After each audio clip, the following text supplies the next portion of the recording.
Baik. Setelah Nabi kita dalam Masjidil Aqsa mengimami para anbiya alaihimussalatu wassalam, ini maknanya seperti pentabalan Nabi kita Muhammad SAW sebagai Sayyidul Anbiya wal Mursali, penghulu segala Nabi dan Rasul. Mana bukti dia jadi imam kepada para anbiya. Di belakangnya ada Nabi Adam, di belakangnya ada Nabi Ibrahim, di belakangnya ada Nabi Musa, di belakangnya ada Nabi Isa. Nabi kita yang disuruh menjadi imam oleh Jibril, bermakna Nabi kita adalah Nabi yang paling istimewa. Itu ditunjukkan, dinampakkan pada malam Isra dan Mi'raj. Artinya kelihatanlah bahwa baginda sebagai Sayyidul Anbiya wal Mursali. Baik, Nabi kita naik ke atas langit daripada Masjidil Aqsa dengan satu alat yang juga diturunkan daripada syurga yang dipanggil Mi'raj. Mi'raj itu kalau bahasa kita macam lift lah.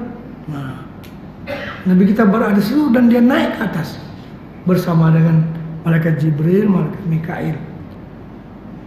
Di mana apabila Nabi kita sampai ke pintu langit yang pertama, Jibril ketuk pintu. Kena tanya kepada penjaga pintu. Ketuk pintu, kata penjaga pintu langit pertama, "Siapa?" "Aku Jibril." "Bersama engkau siapa?"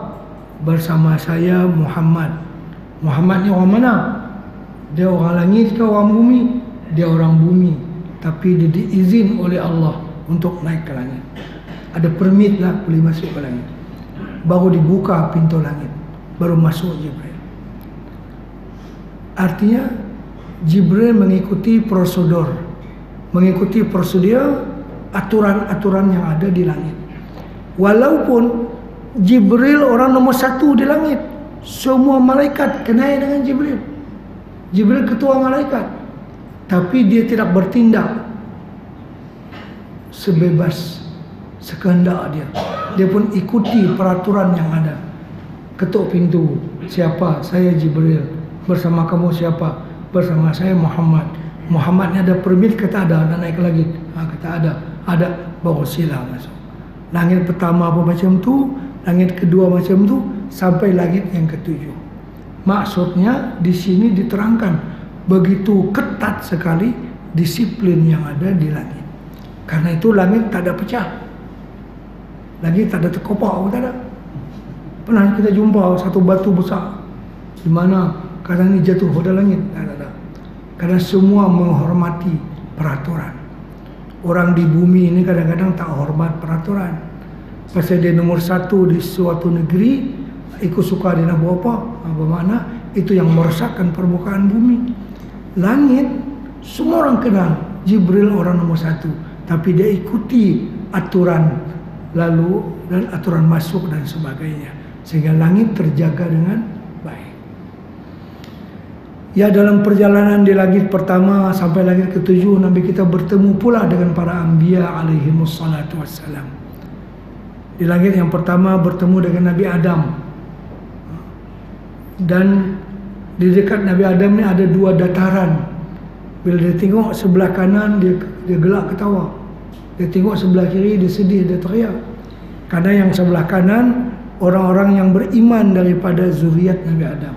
Sebelah kiri ini orang-orang yang kafir yang akan masuk neraka. Di langit yang kedua, Nabi kita bertemu dengan Nabi Isa alaihi salatu wassalam bersama dengan sepupu dia, yaitu Nabi Yahya. Mak Nabi Isa dua beradik dengan mak Nabi Yahya. Jadi Siti Maryam itu bersaudara dengan mak kepada Nabi Yahya. Siti Maryam mak Nabi Isa, dua beradik dengan mak kepada Nabi Yahya alaihi wassalatu wassalam. Dikatakan muka mereka pun lebih kurang sepupu, ya kan? Dan muka Nabi Isa ni dikatakan begitu jernih, macam orang baru keluar daripada bilik air. Orang baru keluar daripada bilik air, jernih muka dia. Karena itu Kalau kita bawa keluar daripada bilik air, kita mudah setahun tu. Mudah setahun. Nak tengok isteri cantik, kata cantik, tengok masa dia bangun tidur. Dia tak pergi tandas lagi. Kalau cantik, memang cantik sungguh lah dia. Bangun-bangun tidur, cantik. Cantik sungguh lah.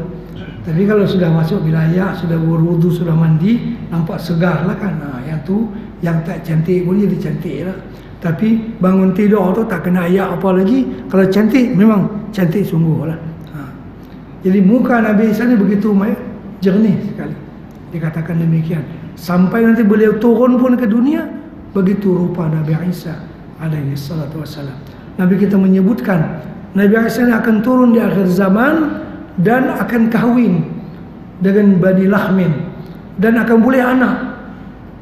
Lama kahwin dan boleh anak. Nabi kita pun bagi tahu apa mertua dia daripada kabilah mana, sudah diberitahu oleh Rasulullah SAW. Itu salah satu di antara 10 tanda hari kiamat, tanda kiamat yang besar, yaitu turunnya Nabi Isa alaihi salatu wassalam untuk membunuh Dajjal. Itu kan 5 ada kerja Nabi Isa. Yang paling berat membunuh Dajjal. Dajjal ni bila tengok Nabi Isa, dia luluh. Tengok-tengok tu dia tak ada mood, tak ada tenaga. Dia tahu yang akan membunuh dia adalah Nabi Isa alaihi salatu wassalam. Orang lain semua dia buat gelak ketawa ya, dia buat apa kacau dan sebagainya. Tapi bila dia tengok Nabi Isa alaihi salam, dia dandan, dia tak ada kekuatan. Andainya Nabi Isa tak bunuh dia, dia akan mati kerana terlampau takut. Tapi Nabi Isa berkata, aku ni turun dari langit membawa satu lembing. Lembing aku tu mesti menusuk dada engkau. Engkau takkan boleh membuat kepada aku lebih dulu. Akulah yang akan menikam engkau, wahai Dajjal. Dajjal ni manusia. Dia bukan daripada iblis, bukan daripada jin. Dia adalah keturunan Bani Israel juga. Nabi Isa pun Bani Israel. Baik. Langit yang ketiga ya dengan Nabi Idris kalau tak salah saya. Yang keempat Nabi Yusuf. Yang kelima dengan Nabi Harun. Yang keenam dengan Nabi Musa. Yang ketujuh Nabi kita bertemu dengan Nabi Ibrahim alaihi wassalatu wassalam. Sehingga waktu Nabi kita bertemu dengan Nabi Musa dia lepas jumpa Nabi kita, dia teriak mantua sekuat-kuat suara dia. Nabi Musa memang gini, cakap deras. Dia teriak pula, deras semua suara dia. Jibril tanyalah, kenapa engkau teriak? Nabi Musa menjawab, aku ni teriak bukan pasal apa. Karena ni yang lalu depan saya tadi ni, itu Muhammad. Dia kemudian datang pada aku. Tapi dia dan umatnya dulu masuk surga dari aku. Macam orang makan kenduri lah, mai kemudian makan awal, balik awal. Sampai awal tu tak makan lagi. Jadi bukanlah Nabi Musa kesal, tapi dia rasa macam ketinggalan lah, macam tu. Dia kata ni lah dia datang kemudian pada aku, tapi dia kalau takat dia seorang-seorang masuk surga dulu tak apa, dia dan umatnya dulu pada aku. Mana dia rasa macam mana boleh macam tu, dia teriak. Jadi Nabi Musa kalau boleh nak isi borang lah, isi borang nak jadi umat Nabi Muhammad SAW. Tapi tak boleh lah, kerana dia menjadi Nabi yang paling besar di kalangan Bani Israel. Kan dalam peristiwa Isra Nabi kita mula dapat perintah puasa berapa kali? Perintah sembahyang berapa kali sehari? 50. Nabi siapa yang suruh? Nabi kita berulang-ulang naik ke atas. Nabi Musa. Wahai Muhammad, ni balik ni oleh-oleh apa? Nabi kita pun jawab, saya dan umat saya disuruh sembahyang 50 kali sehari. Wahai Muhammad, patah balik, minta potongan. Potong 5 balik. Wahai Muhammad, macam mana? Potong 5 lah, tinggal 45. Minta lagi sampai 9 kali. Maka jumlah yang dipotong berapa? 45. Baki lagi berapa? Lalu Allah berfirman, wahai Muhammad, memang umatmu istimewa. Memang dari dulu lagi aku nak suruh memang 5 pekerjaan, tapi pahala dapat berapa? 50. Tu untung Nabi Musa yang suruh. Kalau tidak, orang tua ni teriak lagi sekali lah pula.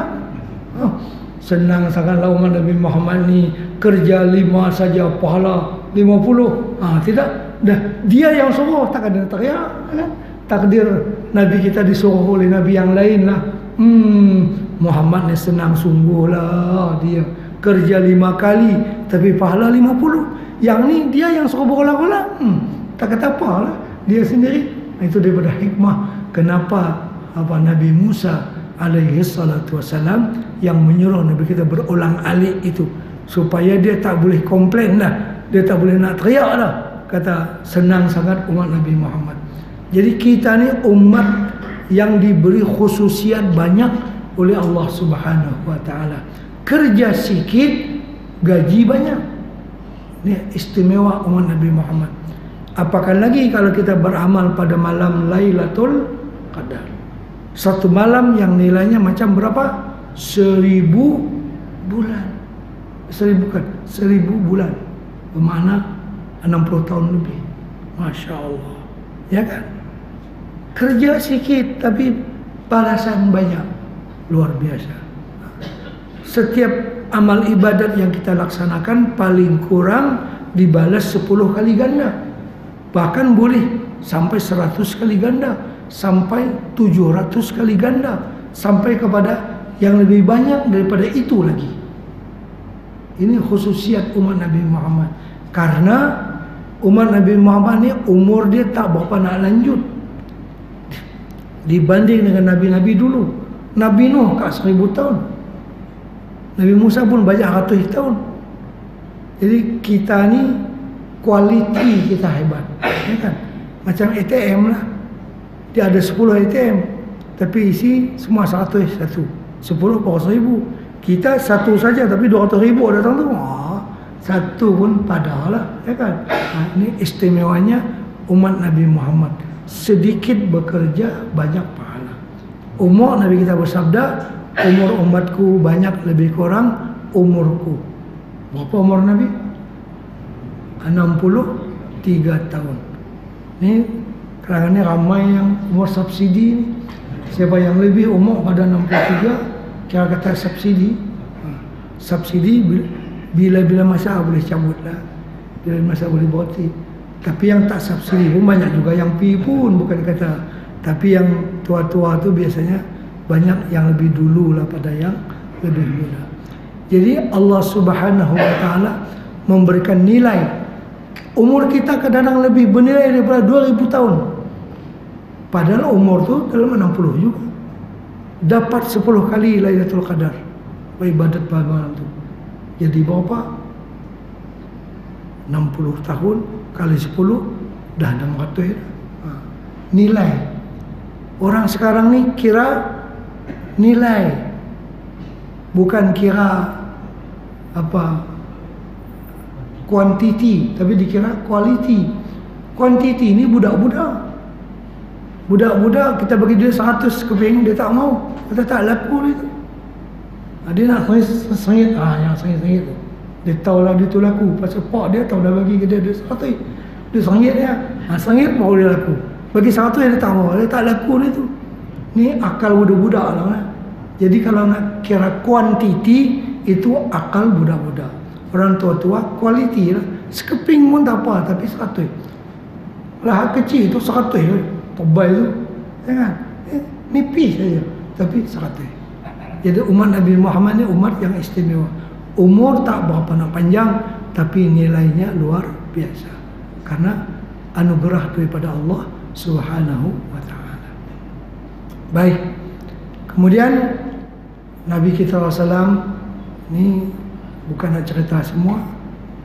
Setelah turun sampai ke Makkahul Mukarramah, Nabi kita bercerita, bertanya kepada Jibril, wahai Jibril, tadi dalam perjalanan baik di bumi atau di langit, semua orang senyum-senyum, ketawa kepada saya, kecuali satu orang saja, yang dia tu tak gelak apa. Saya bagi salam, dia menjawab Waalaikumsalam, bawa muka. Siapa yang tu? Yang lain semua kira kata ialah mesra elok. Jibril kata, wahai Muhammad, itu namanya Malik, malaikat Malik. Dia kerja dia apa? Penjaga api neraka. Karena buat muka lagu tu lah. Kalau tidak nanti depa nak apa namanya ni, nak jolok dia lah, nak macam-macam lah. Dia kena muka serius. Dia mulai dicipta oleh Allah Ta'ala tak reti nak senyum, tak reti. Kalau dia reti, dia sudah senyum kepada engkau, tapi muka dia mesti muka serius, muka algojo lah macam tu lah. Kalau tidak, nanti dia tak gamak melihat orang ahli neraka waktu disiksa. Mesti dia tahan, dan muka dia pun masam. Ketika permohonan ahli neraka, kan orang neraka ni macam-macam nak minta, bagi ringankan sikit, tak tahu, tak boleh berkira, muka tak boleh berkira langsung, nak minta apapun. Dan bagi ahli neraka, pengumuman mereka Malik yang paling mereka sedih apabila orang yang terakhir diangkat daripada api neraka. Kan ringkasan di hari kiamat manusia ini terbagi 3. Satu pasti masuk surga, para nabi-nabi alaihi wassalatu wassalam, dan orang-orang yang disebutkan oleh nabi-nabi. Seperti Nabi kita bersabda, Abu Bakar di surga, Umar di surga, fulan-fulan di surga. 10 orang tu lah. Yang tu sudah confirm pasti masuk surga. Yang kedua pasti masuk neraka, seperti Fir'aun, seperti Abu Lahab, seperti yang orang-orang yang sudah disebutkan dalam Quran ataupun hadis Nabi, pasti dia masuk neraka. Yang ketiga, orang yang macam kita ni lah, insya Allah masuk surga, tapi ada kemungkinan nak lintah dulu dalam api neraka. Na'udzubillah min zalik. Allahumma ajirna minan nar, Allahumma ajirna minan nar. Nah, jadi orang tu ada iman tapi dia berdosa, dia makan riba, dia berbohong, dia membuat fitnah dan sebagainya. Kena seksa lah dalam api neraka dulu, mungkin setahun, mungkin sehari pun pada Allah tuan-tuan. Fi yaumin kana miqdaruhu, tulisan berapa? Alfa sanatim mimma ta'udun. Sehari pada hari kiamat itu sama dengan 1000 tahun hari dunia. Masuk api neraka setengah hari bermakna 500 tahun. Lama. Kita umur yang 60 ni pun lama dah hidup masa. Kalau kata masuk api neraka, na'udzubillah lah, sekerat hari pun sudah lama sangat dalam api neraka. Baik. Jadi pelan-pelan dikeluarkan daripada api neraka, maka dikeluarkanlah manusia yang terakhir sekali daripada api neraka. Bila manusia akhir ni, artinya tak ada dah seorang pun yang beriman. Selama ada beriman, keluar daripada api neraka, walaupun kena siksa. Nah, mereka Malik buat pengumuman. Nah, ni pengumuman. Ni adalah orang yang terakhir dikeluarkan daripada api neraka. Selepas ni lah, jangan ada siapa mimpi, jangan ada siapa cita-cita kata dia nak keluar daripada. Tutup sel rapat api neraka. Oh, janganlah bagi, tak ada rapat. Muka mesti muka serius. Kalau tidak, bagilah sikit. Tak boleh, tak bagi. Artinya api neraka akan disil rapat dan tidak ada kemungkinan bagi kamu yang sekarang ada dalam api neraka untuk pergi ke syurga. Tak ada. Tak ni saja. Ni orang yang terakhir. Mesti serius buat pengumuman. Kalau tidak, nanti boleh kira aku sikit lagi macam-macam lah. Tapi muka yang tak senyum tadi tak boleh nak dirayu oleh penghuni api neraka. Baik, yang terakhir sekali mungkin dalam Isra dan Mi'raj ini, para malaikat dan para nabi-nabi berpesan, wahai Muhammad, hendaklah engkau dan umat engkau selalu berbekam. Selalu berbekam. Itu pesan daripada para malaikat dan juga para anbiya alaihimussalatu wassalam. Karena itu diriwayatkan Nabi kita selalu berbekam. Kadang tiap bulan, kadang beberapa bulan Nabi kita berbekam. Dan memang berbekam ini terbukti dalam perubatan bahwa dia dapat menghilangkan penyakit. Saya ni kalau kira penyakit ni, saya 2 kali stroke dah. Tapi alhamdulillah dengan berbekam, dengan burda, terutama surah Taha dengan surah Yasin, saya disembuhkan oleh Allah Subhanahu wa taala. Bekam ni sangat buang penyakit, kan? Buang darah penyakit. Jadi dalam hadis At-Tirmizi disebutkan Nabi kita tu berbekam pada 17, 19 dan 21 hari bulan Arab. Bukan bulan orang putih. Ini bulan Hijrah. Pada 17, 19 dan 21. Biasanya orang kita ada kepuasannya ada ni, lepas nisfu, 2 hari lepas nisfu kena hari Selasa pula. Itu cukup eloklah berbekam. Jadi berbekam ni pun janganlah tak ikut tarikh. Kita nak potong kuku pun, nak potong kuku ni kecil je, kena kira hari. Jangan potong pada hari Sabtu, hari Ahad pun jangan, Selasa pun jangan, Rabu pun jangan. Yang boleh 3 hari seminggu saja, Jumaat atau Khamis ataupun Isnin. Itu hamba nak potong kuku pun kena kira hari. Main nak berbekam, nak turih di kepala kita, lagi nak kena kira hari bulan. Jadi elok masa bulan turun, artinya 17, 19 ataupun 21. Jangan masa bulan naik, pakai lagi 13, 14, 15. Itu bulan lagi mengembang. Kalau orang yang duduk di tepi pantai, dia tahu masa tu bila bulan penuh ni apa? Air akan pasang, naik ke atas. Itu kesan daripada bulan. Bulan tu memberi kesan kepada laut, sehingga laut naik air dia pada bulan cerah. Itu pada 13, 14, 15, 16 pun masih ada lagi. Artinya nak berbekam pun jangan pada waktu yang demikian itu, karena darah kita pun sedang bergelora sangat. Kalau berbekam mungkin keluar darah yang elok, karena hari itu hari-hari yang kan laut sendiri naik, darah di badan kita pun naik juga. Takut dia luka dan mengeluarkan darah yang elok, bukan darah yang kotor dikeluarkan. Karena itu kita sunat puasa.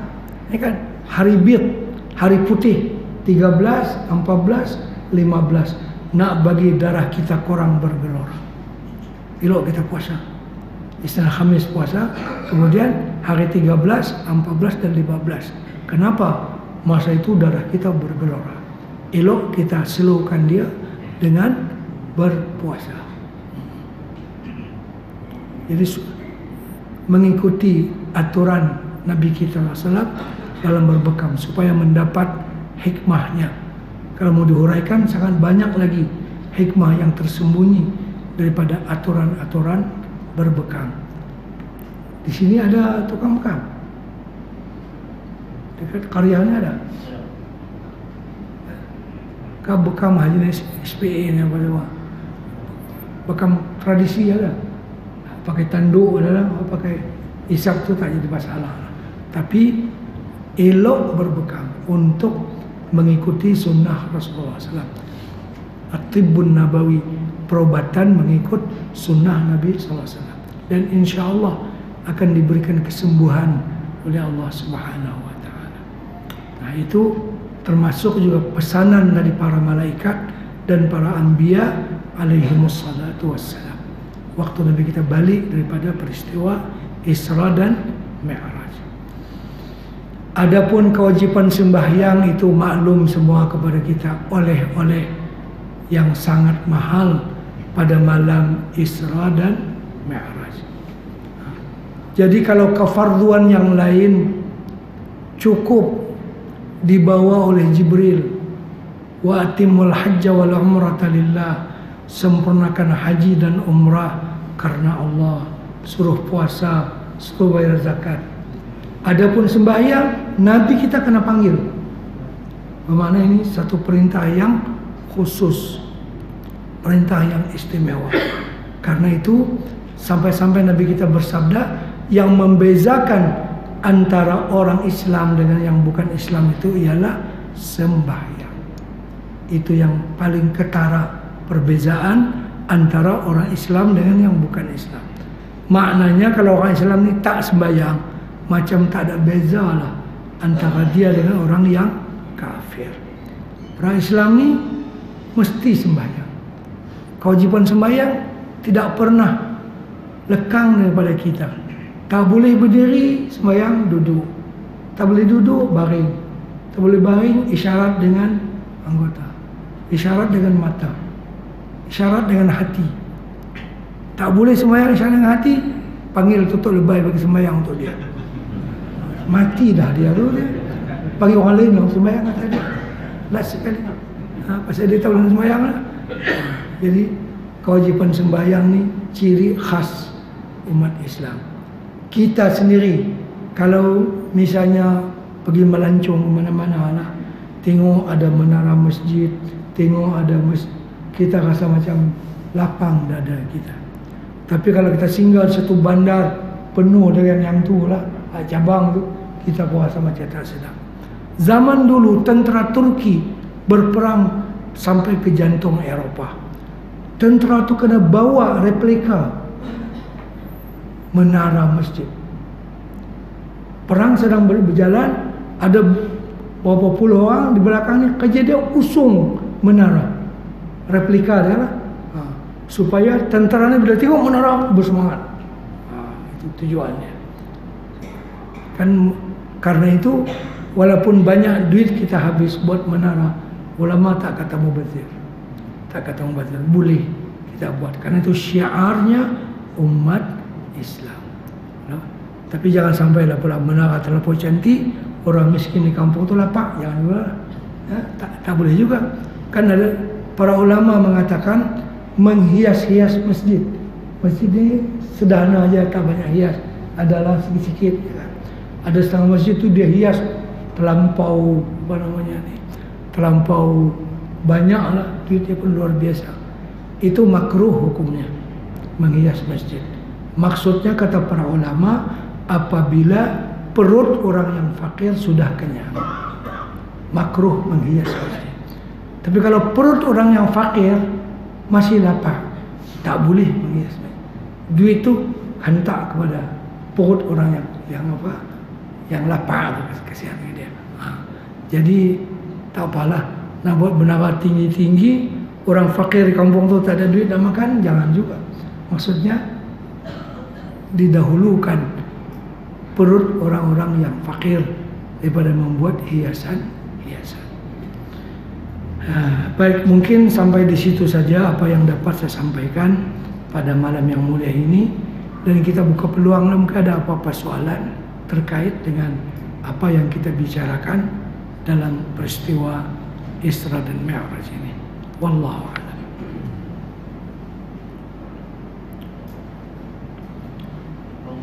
Ya. Nabi Muhammad SAW ni dia membawa Islam ke atau dia mengenalkan Islam? Apa yang dia bawa sama dengan yang dibawa oleh nabi-nabi sebelumnya. Di segi apa namanya agama, millah. Yang berbeza dengan nabi-nabi zaman dahulu ialah syariat. Syariat ni pelaksanaan ibadat. Umat zaman dahulu sembahyang, kita pun sembahyang. Ada perbezaan antara sembahyang umat zaman dahulu dengan sembahyang yang dibawa oleh Nabi kita Muhammad SAW. Karena syariat nabi-nabi zaman dahulu itu untuk masa itu sahaja, untuk tempat itu sahaja, untuk kaum itu sahaja.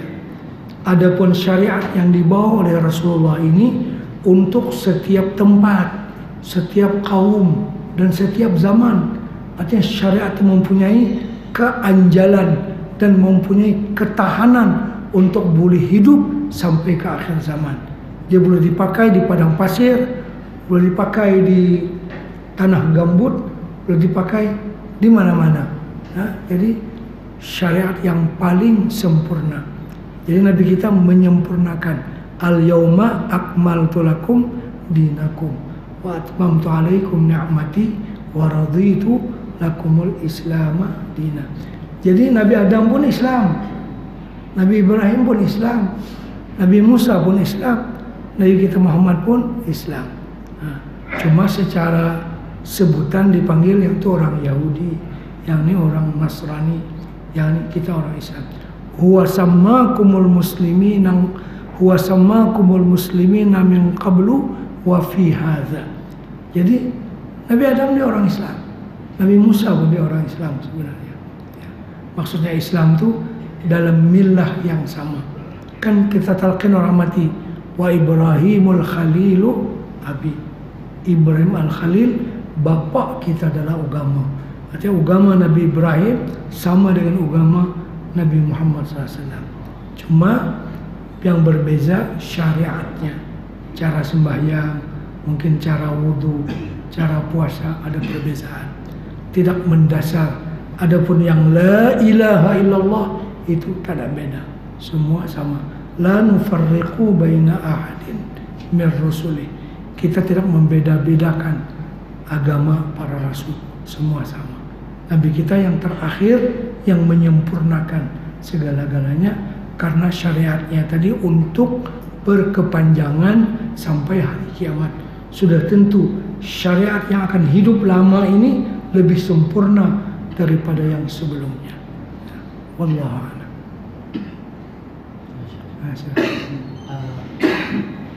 Bagaimana kita menyeragamkan kefahaman bahwa setelah seseorang itu meninggal, maka ruhnya ataupun jasadnya berada di alam barzakh dengan peristiwa di mana setiap langit itu ada di tempat yang rasul dalam Isra dan Mi'raj. Adakah ini termasuk khususiyah anbiya itu sendiri atau ada pemahaman-pemahaman? Terima kasih. Itu adalah khususiyah untuk para anbiya alaihi wassalatu wassalam. Sehingga mereka walaupun macam Nabi Ibrahim kuburnya di Palestina, di Al-Khalil, tapi kan beliau ada di langit pada Isra dan Mi'raj. Jadi ini masalah ini panjang yang melibatkan masalah orang bermimpi dengan Rasulullah SAW ataupun bertemu dengan Nabi secara jaga. Itu pun berlaku. Banyak para ulama bertemu dengan Nabi secara jaga. Melihat seperti saya melihat tuan-tuan, melihat yaqazatan. Kalau dalam tidur itu biasa alat mimpi, tapi secara jaga. Itu panjang huraian oleh para alim ulama. Di antara dalilnya peristiwa Isra Mi'raj ini. Dan apabila orang melihat Rasulullah secara jaga, bukanlah makna Nabi kita keluar daripada kuburnya yang ada di Madinah, tapi diserupakan. Kan bila orang mati, ada kan dalam talqin itu di ujung dia. Tuan-tuan ingat, perhatikan talqin itu orang mati. Apabila dikata kepada kamu, kepada ini orang talqin baca ni, apa kamu kata pada lelaki ini? Kan di ujung talqin. Maka jawablah, dia adalah Nabi Muhammad yang diutus kepada kami. Kami beriman dengannya dan membenarkan dengan kerasulannya. Kan ada di akhir talqin itu macam itu.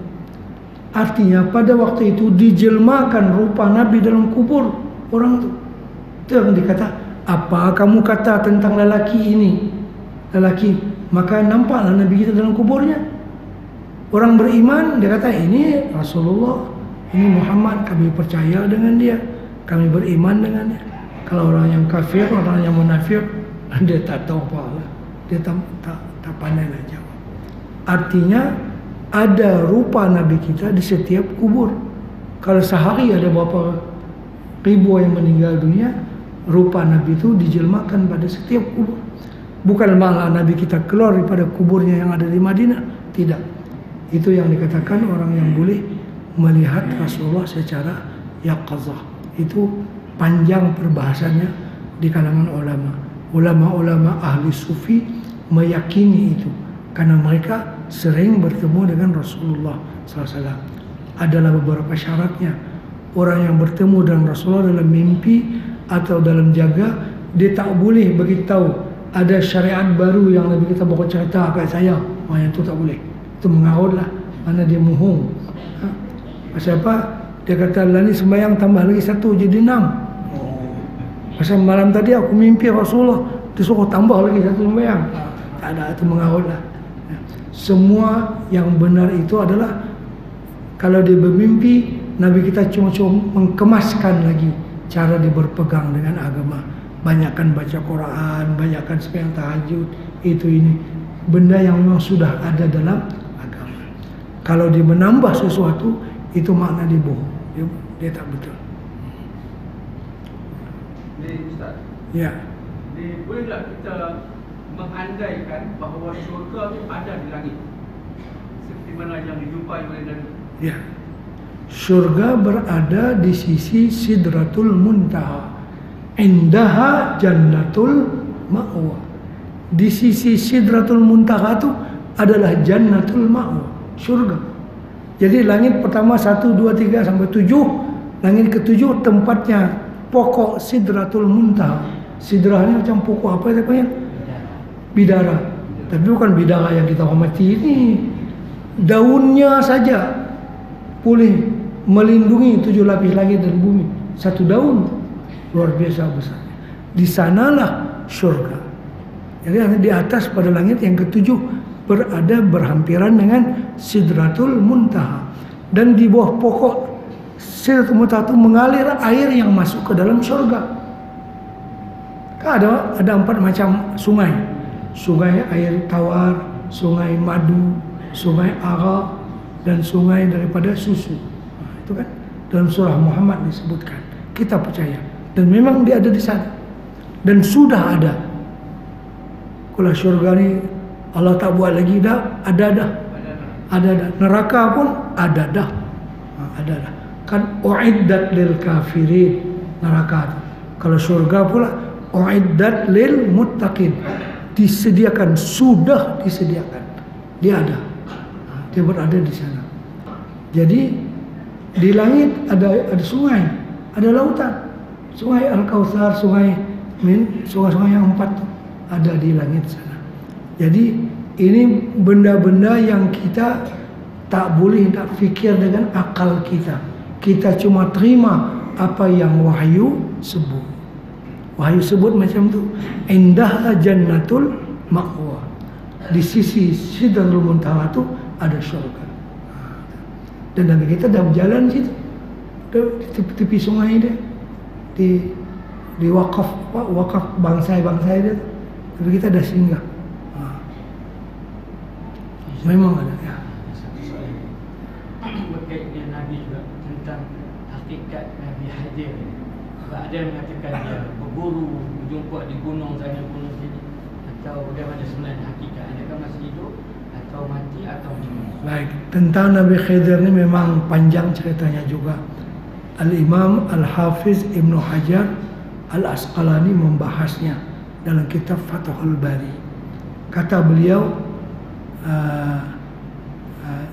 Al-Imam Nabi Khidir ni, bahkan ada yang mengatakan dia wali saja, bukan Nabi.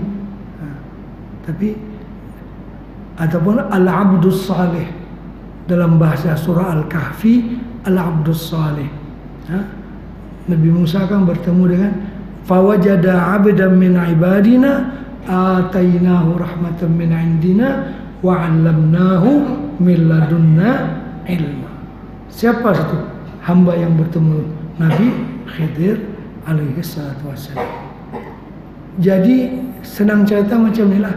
Ada dua versi. Ada yang mengatakan memang sudah mati dan tak ada cerita.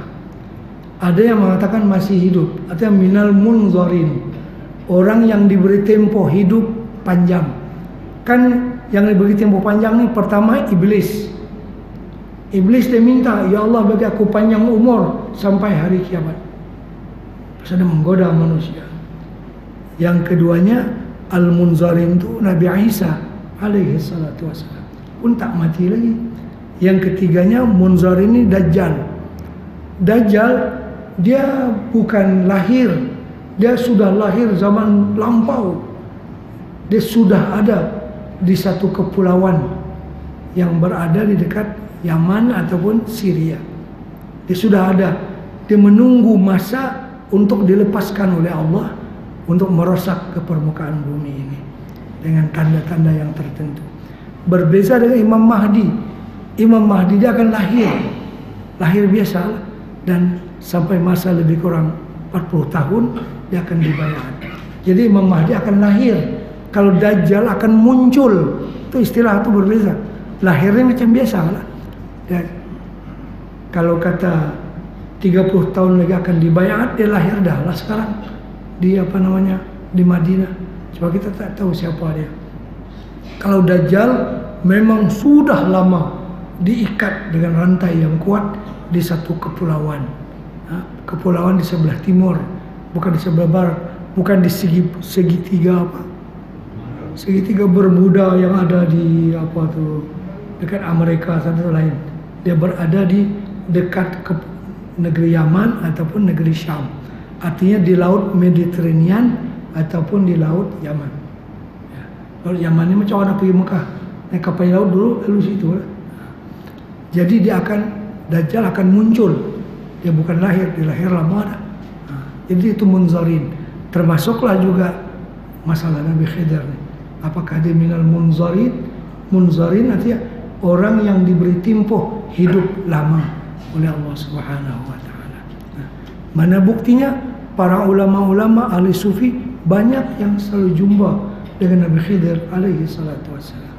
Mereka kata macam mana kami mengatakan dia mati, jumpa dengan dia sendiri. Jumpa dengan dia, mana dia ada lah. Jadi atas dua versi lah, dua pendapat. Ala kulli hal itu ada perbezaan di kalangan para alim ulama. Kita ada soalan terakhir.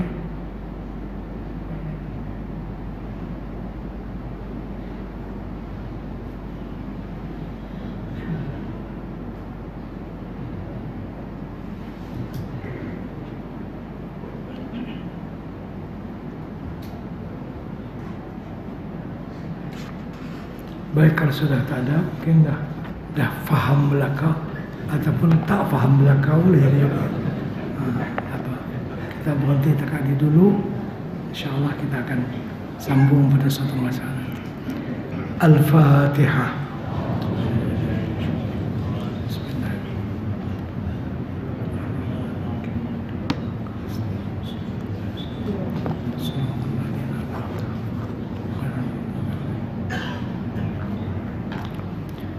Bismillahirrahmanirrahim. Alhamdulillahirabbil alamin wassalatu wassalamu ala sayyidina Muhammadin wa ala alihi wa sahbihi ajma'in.